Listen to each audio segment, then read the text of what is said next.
Just fired Deputy FBI Director Andrew McCabe claims victim status, seeking to join that elusive hood of crooks who feign innocence when they're caught dead to right, claiming his downfall is a result of a series of attacks designed to undermine his credibility and reputation.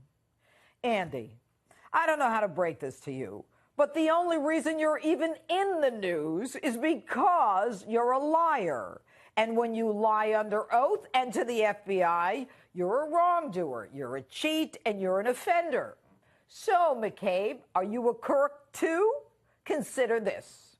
General Michael Flynn, who put his life on the line every day in the military, lied to the FBI about something that wasn't even criminal.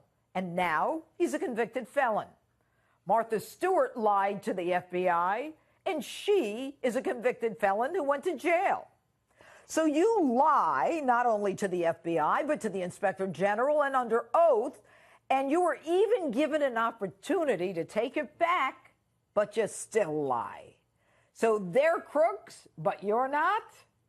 You're in the news because the Office of Professional Responsibility, after the Inspector General's investigation, says you made unauthorized disclosures to the news media, and you lack candor.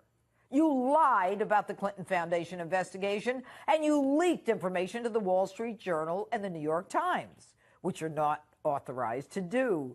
But we shouldn't be surprised. Your boss, Jim Comey, also leaked information to get to the New York Times because he didn't have the guts to stand up and say what he wanted to say himself. And you think you're being targeted? You're not that important. Nobody's looking to bring you down. But your wife gets $700,000 from the Clinton cash machine, and you handle the Clinton email investigation. A 5-year-old could see the ethical conflict of interest. And we entrust you with the power of the greatest law enforcement agency in the nation, and you not only use it to your own advantage, you use it to your political and financial advantage. And everyone knows that when you lie to the FBI, it results in automatic dismissal. Now, you claim that your firing is part of an effort to undermine the special counsel's Russia investigation. You know what? The only Russia investigation that should be going on should be one looking into Hillary and that whole gang for the Russian sale of uranium to Russia. But it's going to get worse for you, Andy, when your sidekick, Peter Strzok, and his girlfriend are called on the carpet for their criminality. You lied about your relationship with Strzok, who worked for you, while the three of you tried to affect both the presidential primary and take down a duly elected president by starting a Donald Trump Russia inquiry, when the only person who colluded with the Russians was your girlfriend Hillary, your friend Barack, and the CFIUS Committee of Clinton Foundation associates that approved the sale of 20% of our uranium to Russia with a payback to Hillary. Now, there were 3 pending federal inquiries into your actions as well while you were in the FBI. And you were removed from your post almost 2 months ago when the new FBI director saw evidence regarding your activities. And the intrigue continues.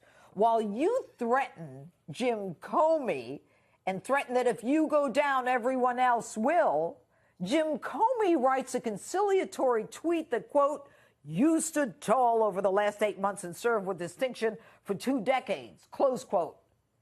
He's clearly hoping that you won't testify against him.